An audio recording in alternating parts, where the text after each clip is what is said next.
السلام عليكم سيادنا، كنتمنى انكم تكونوا بخير وعلى خير. نهاركم مبروك وساعتكم سعيده. انا رجعت لكم في هذا الفيديو جديد طبعا اللي غادي نهضر فيه على مجال من المجالات اللي غادي تقدروا تخدموا فيه بلا راس المال. هذا المجال بعدا غادي تخدموا بين قوسين، نقدروا ندخلوه تحت واحد العنوان اللي نقدروا نسميوه التسويق بالعموله. انك غادي تسوق لواحد المجال وتجيب كليان لواحد الشخص، وداك الشخص مجرد انه يقضي الغرض مع داك الشخص الثاني اللي غيبيع ليه ديك الخدمه، انت غتاخذ العموله ديالك من عند الشخص اللي جبتي ليه الكليان. وهذا المجال اللي طبعا خدمت فيه انا المده ديال سنتين هنا في تركيا، ودابا حاليا طالع في 3 سنوات، اللي هو المجال ديال تسجيل الطلبه في الجامعات.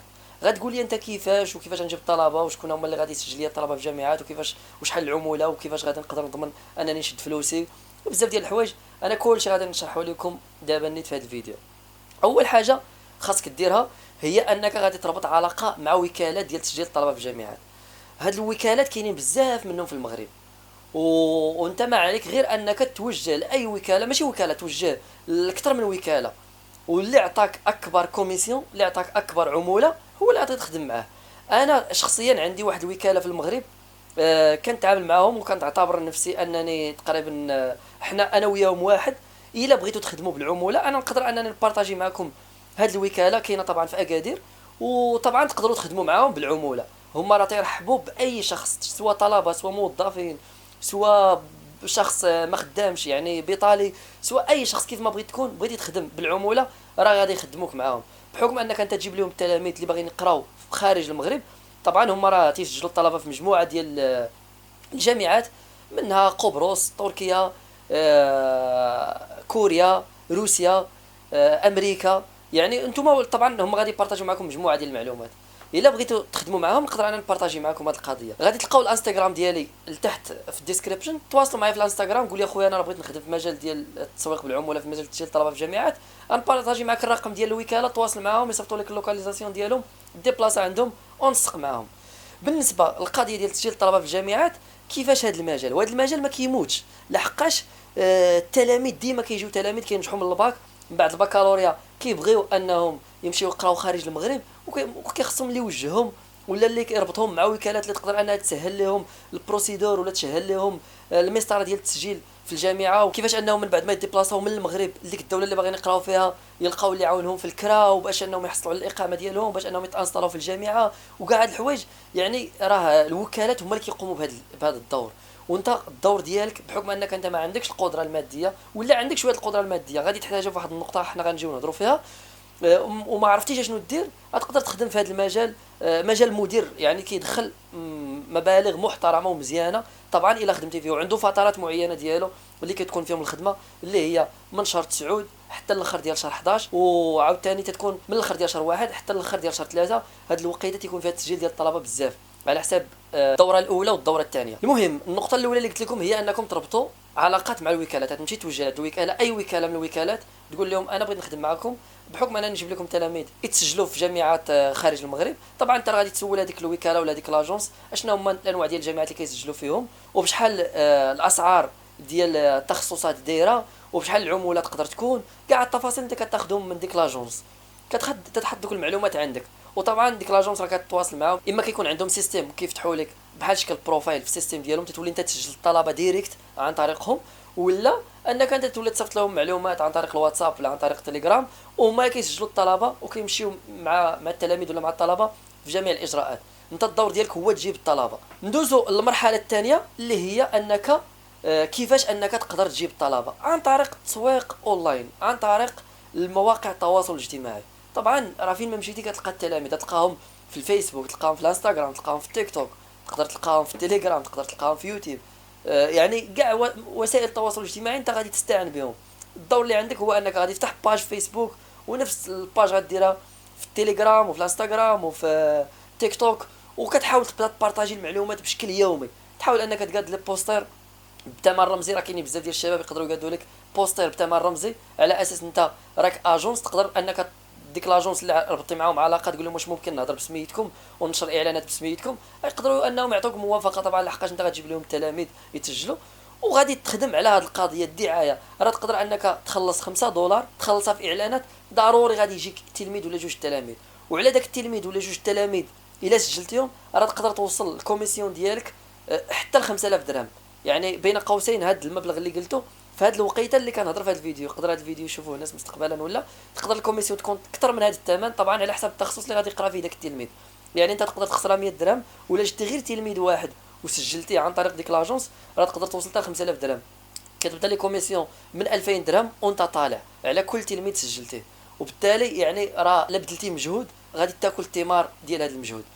هذا المجال ديال تسجيل الطلبه في الجامعات انا عطيتكم دابا بروسيدور خفيف ظريف. من بعد انت فاش غادي تحاول انك تسجل واحد العدد معين ديال التلاميذ، دير هدف عندك، مثلا بغيت نسجل انا 10 تلاميذ هذه السنه، غنتقاتل باش انني نسجل 10 تلاميذ. الا سجلتي 10 تلاميذ ودرنا مثلا شديتي في كل تلميذ 2000 درهم، 2000 درهم في 10 راه هي 40000 درهم، وبالتالي راه مبلغ محترم.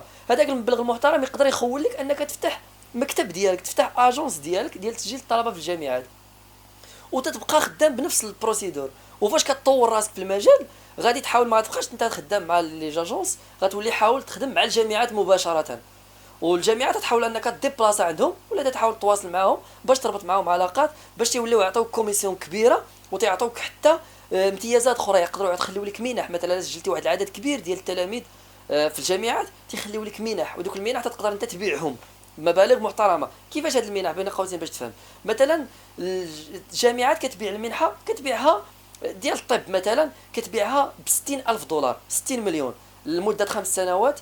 غادي تقرا مثلا، وكاينين فاش تسمعوا هاد المبالغ راه ما تقولش لا راه شكون اللي غادي يدفع هاد المبالغ. انت لما كانش عندك القدره انك توصل لهاد الفلوس، راه كاينين الناس كيخلصوا على ولادهم هاد الفلوس، وبالتالي ما تحقرش راسك.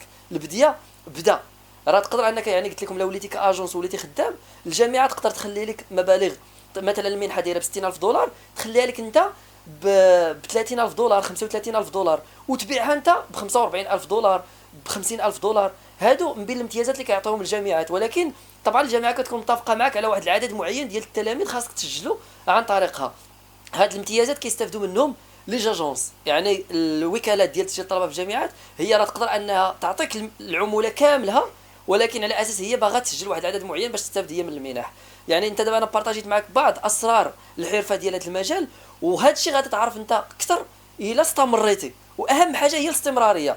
يعني بديتي في شي مجال، هذا المجال اللي بارطاجيت معكم اليوم بديتي فيه، راه كون متيقن انك الا صبرتي واستمريتي فوق 6 شهور فيه، كون متيقن انك غتاكل الثمار ديالو. اي مجال صبرتي فيه فوق 6 شهور كون متيقن انك غادي تاكل الثمار ديالو.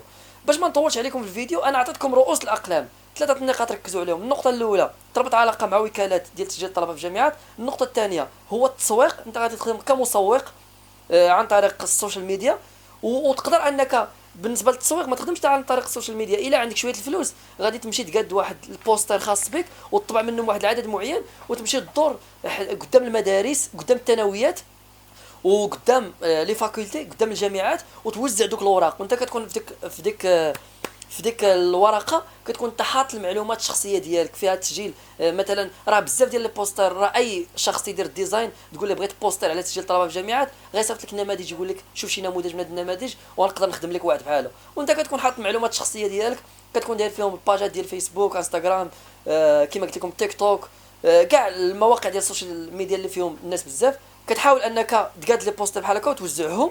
وطبعا راه ضروري غادي تواصلوا معاك الناس، ولكن تيبغي منك المجهود، تيبغي منك انت مجهود شويه، خاصك تحرك من بلاصتك، ماشي تبقى جالس بلاصتك وتبقى تشكي وتبكي. هذا المجال قلت لكم مجال من بين المجالات اللي يقدر يخول لك انك تستافد منه مبالغ محترمه، وعنده كما قلت لكم فترات معينه ديالو. وطبعا ديك الفترات ما تحقرهمش، غتقدر تدخل فيهم مبالغ اللي تقدر تبدا بهم في تجاره، ولا تبدا فيهم بشي حاجه اخرى اللي تنجح بها في حياتك ان شاء الله. هذا المجال ما كيحتاجش منك لا راس المال في البدايه لا والو، كيحتاج منك شويه كما قلت لكم السنطيحه وشويه الجرأه، وتكون لابق في التعامل مع التلاميذ، وتكون كما تنقولوا بالدارجه المغربيه قشابتك واسعه باش لحقاش الناس يبقاو يتواصلوا معاك. وكاين اللي غيسولك بزاف ديال الاسئله وفي الاخر ما غيتسجلش عن طريقك، وكاين اللي غادي يتواصل معاك ويبقى يوعدك ويصيفط لك الاوراق انه يتسجل، ومن بعد فاش تجيب ليه القبول ما كيتسجلش. كاين كاع هاد المشاكل كيوقعوا، ولكن خاص انت تكون قشابتك واسعه وتصبر. وطبعا غادي تاكل كما قلت لكم من الثمار ديال هذا المجال وديال هذا الشغل. انا خدمت فيه لمده ديال 3 سنوات واستفدت منه بزاف، وباقي لحد الان كنخدم فيه، وانا بارطاجيته معكم باش انكم نتوما تحركوا بلاصتكم ديروا شي حاجه ان شاء الله في حياتكم.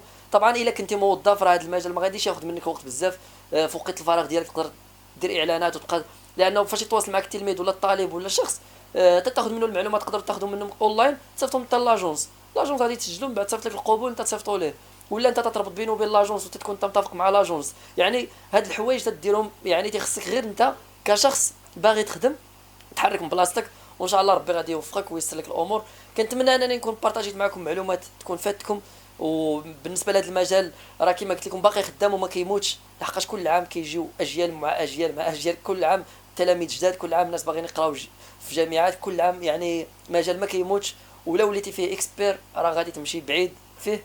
نهاركم مبروك، ساعتكم سعيده، طلعوا لي في راسكم، بارطاجيو الفيديو مع الناس اللي كيهمهم الامر ولا الناس اللي ما خدامينش وباغيين شي مجال يخدموا فيه وما عندهمش راس المال، راه يقدر يفيدوا من هذا الفيديو. والسلام عليكم ورحمه الله وبركاته.